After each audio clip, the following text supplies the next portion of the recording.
professionals would start with lines, string. But I'm a very visual person, and I want to orient this thing. First of all, I want to make it square, so everything's nice. And then I want to orient it north and south. Then I want to get an idea, visually speaking, just how does it fit in this space? And should it be over here a little more? Should it be over there a little more? I can't do that with string. I can't envision it with string. But when I build the foundation of the frame, just move the frame around a little bit, I get an idea.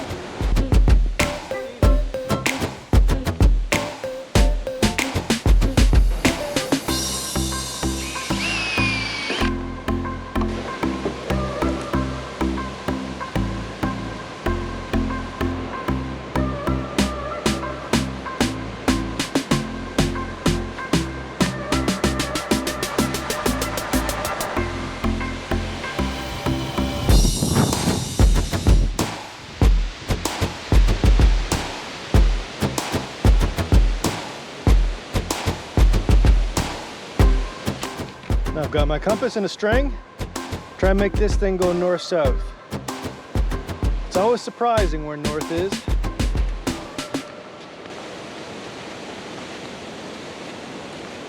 The longer I go, the much more accurate I'll be. Wow. All right, here's my spiel on helical screw piles. You can spend $300. The last quote I had, I think it was $270 or something. And guys will come out with much thicker, longer, and pneumatically or hydraulically installed screw piles. And that's what you'd use for a house. But if you're building something like this, love these. The last time I used these were probably 3 years ago. I built a deck with them. They were green. This is from Pylex. Adjustable. This is the 50-inch ACQ compatible, so it can deal with the copper in the pressure treated wood. Where I am, the frost zone is at the max, which means 4 feet. 4 feet is a recommended. 4 feet is actually from about here to about here. So that's not a whole lot of wiggle room. If this is the top, that's not nearly enough wiggle room for me. If I can do it, it gets pretty dense. The ground gets pretty dense the deeper you go. If I can do it, I much prefer to add these. Gives me a little extra wiggle room.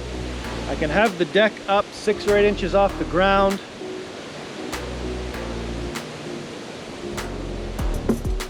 It's worth pointing out, these don't attach. It's just pressure fitting, gravity fitting.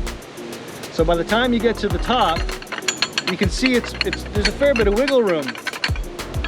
So while I'm gonna try and get my screw piles in, helical screw piles, anchors, I've heard them called all kinds of different things. I'm gonna try and get them in straight. If they're not exact, that's okay. For the first time, I'm gonna be using rebar to help guide me, because I want to be exact, and I'm curious to see if the rebar helps. It's quite a bit of a hole, so there's still going to be at least a ½ inch, give or take, wiggle room, quarter inch rather, on either side.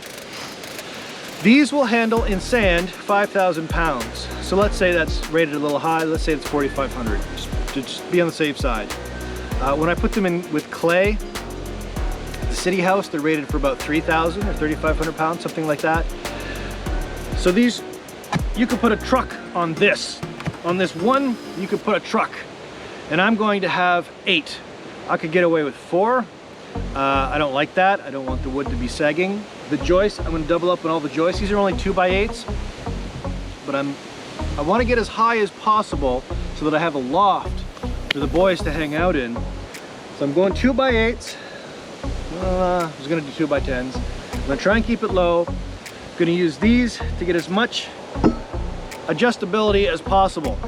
The best part,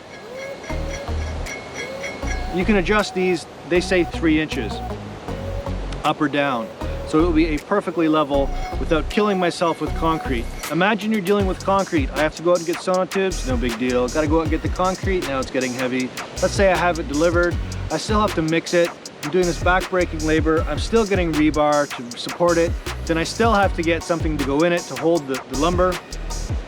And what I get put in it is probably not going to be adjustable like this. We're talking money, talking effort. I don't like concrete. This was $22, like this. 22 bucks. This was $11. These are usually $27. This is $11. This is all Canadian. Totally worth it. Absolutely totally worth it. If you can get it in the soil.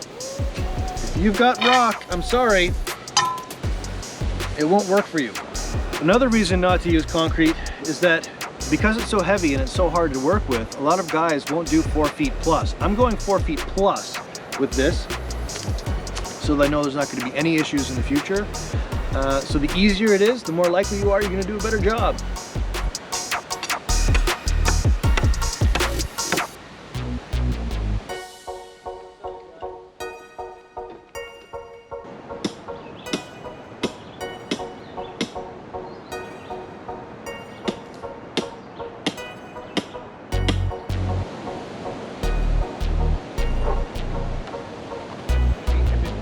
Drop it.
I don't know if you can tell, but it started to warp.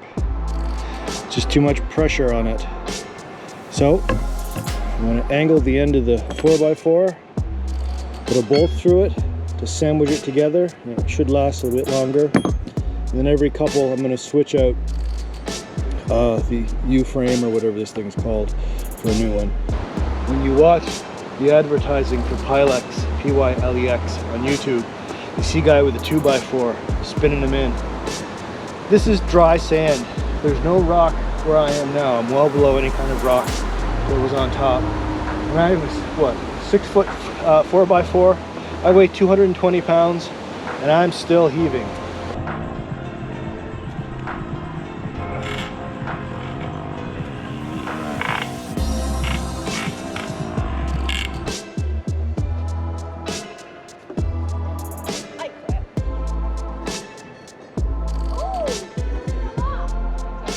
So here's my review. I put in 8 of these yesterday and it broke me. The going down to a minimum 4, I'm going a little past 4 feet, is too much work in sand. This 4x4 just at one point was breaking. We had to re-secure it with screws just to keep it from snapping off at the end. In other words, it's taking too much force to drive these things down over 4 feet. So the obvious solution is dig. I've always wanted an excuse to buy a post-hole digger, a manual, not for the tractor. And that's going to be my solution because I have 13 more of these to do for the deck. There's no way I'm going to do 13 more of these. It took every ounce of strength I had.